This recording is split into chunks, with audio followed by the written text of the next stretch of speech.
You know what? I've played enough of these games. I think I can give an actual opinion on this. Right now, we are going to rank Pokemon games, starting with Alpha Sapphire, and for that matter, Omega Ruby as well. Definitely, I don't think there's much room for argument here. Definitely the best entries in Gen 6. However, it's Gen 6. Gen 6 can only do so much. And although these were good games, I had a lot of fun with these games.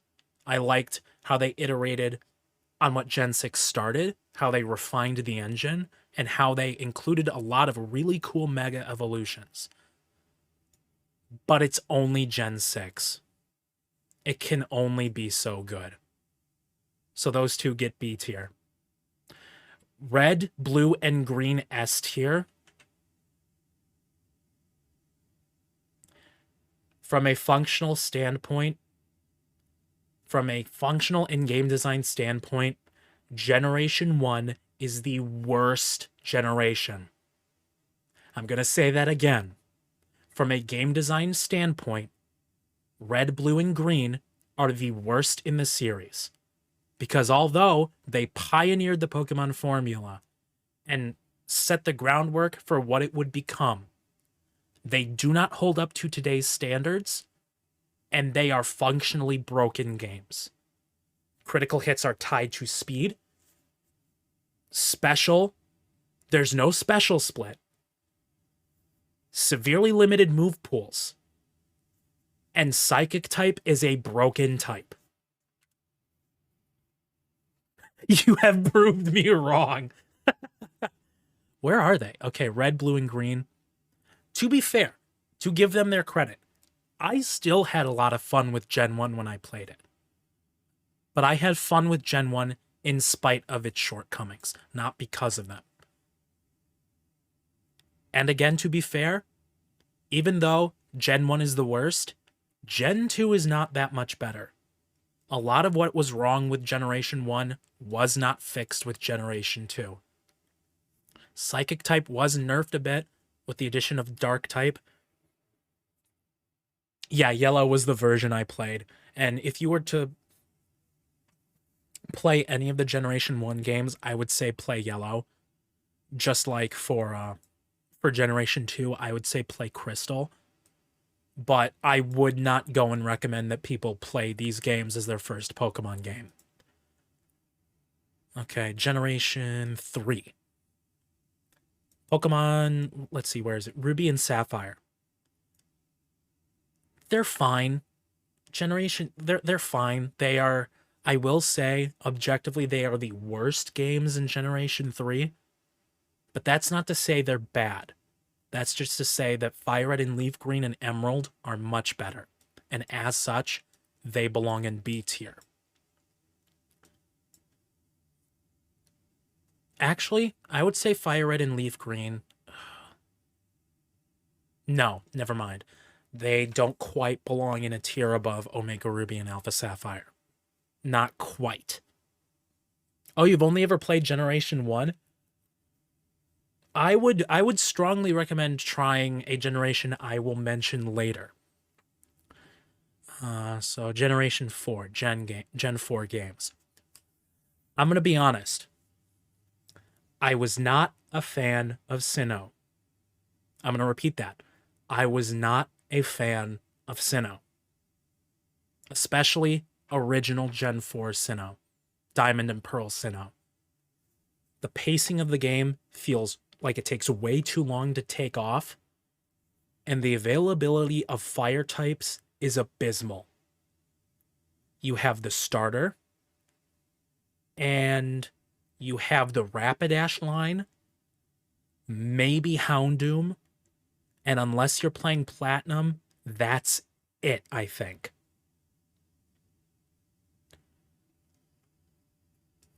Functionally, they are better than base Gen 3. I will give them that. But I feel like they required a lot more fine-tuning. The DS engine required a lot more fine-tuning in terms of general gameplay pacing that didn't come until later. So base Diamond and Pearl, I would say are B tier.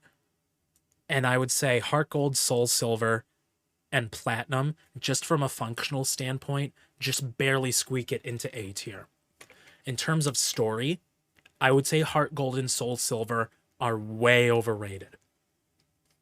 I like them, but the story is really lackluster. You have the struggles of Team Rocket returning, and then the cutscene that summons Lugia and or Ho-Oh, and that's pretty much it. Okay. So that brings us to Generation 5. From an objective standpoint, I think Generation 5 is the best in the series. In two very specific ways. Black and White, I think, have the best story in the series. Black 2 and White 2, while still having a pretty good story, have the best gameplay in the series. The best gameplay loop and engine. I would kill to see a modern game that still maintains a similar art style to Black and White and Black 2 and White 2, while still bringing in stuff like Mega Evolutions and other quality of life changes that came in with Generation 6, 7, and 8. I literally can only remember Black and White because of Pokemon Creepy Black. Is that a ROM hack? I love ROM hacks. I have never heard of Creepy Black.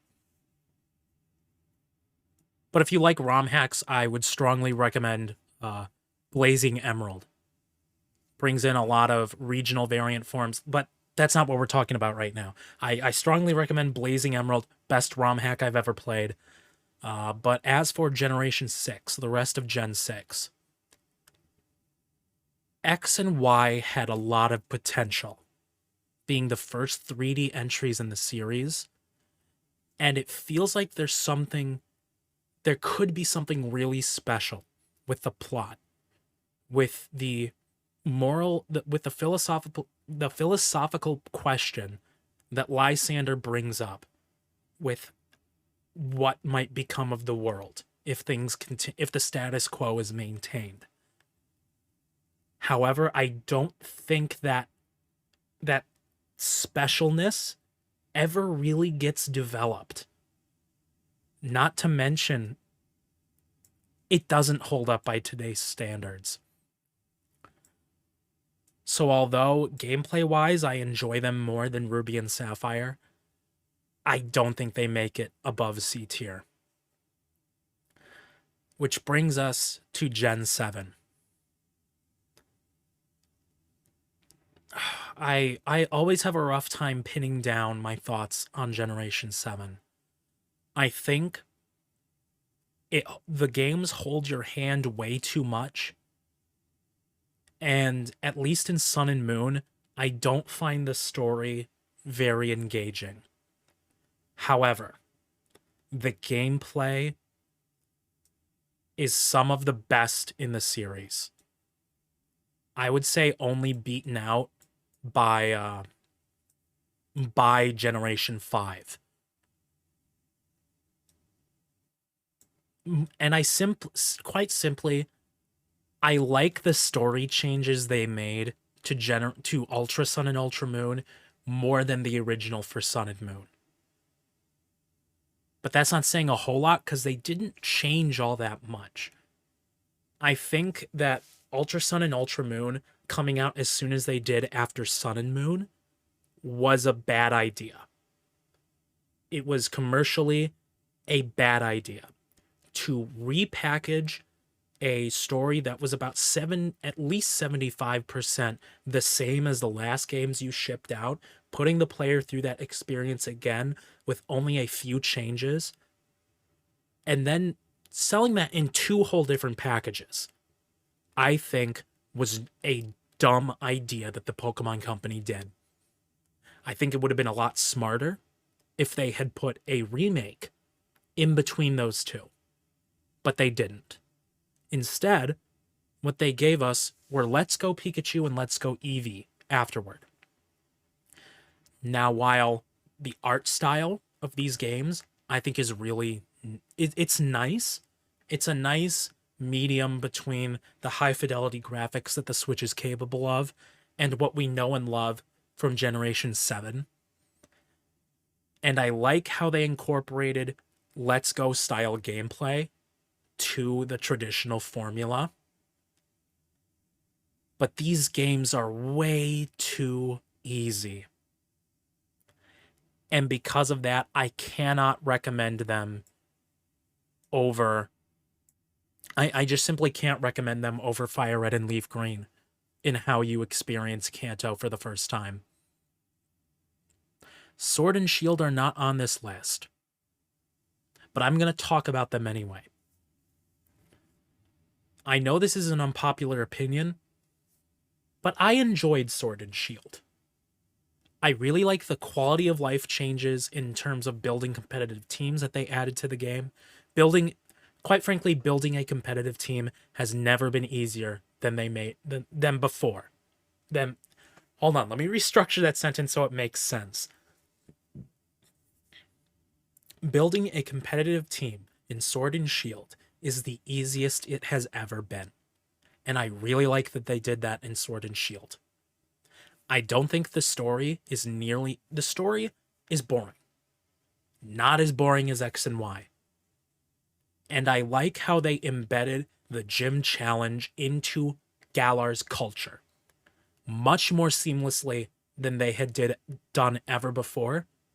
And I would even argue more so than how they embedded the Island Challenge into the Alola games.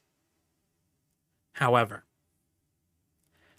I think the games needed another year for development, not only to incorporate all the DLC into the base game as a proper post game, because the one thing that I do agree with a lot of people on is that the base post game in Sword and Shield let's look it up right now.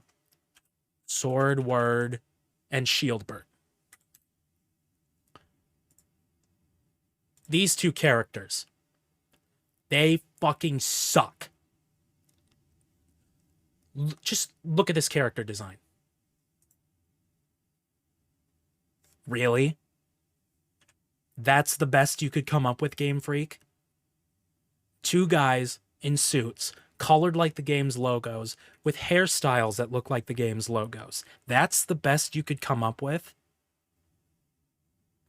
And their story is even worse.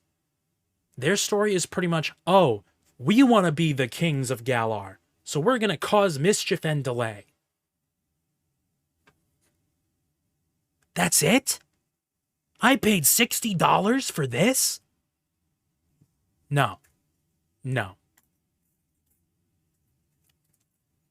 So I would put... Where is the tab? Here it is. All those reasons, I would put Sword and Shield right in between Omega Ruby and Alpha Sapphire and Emerald. And I think with that, we are going to end stream there.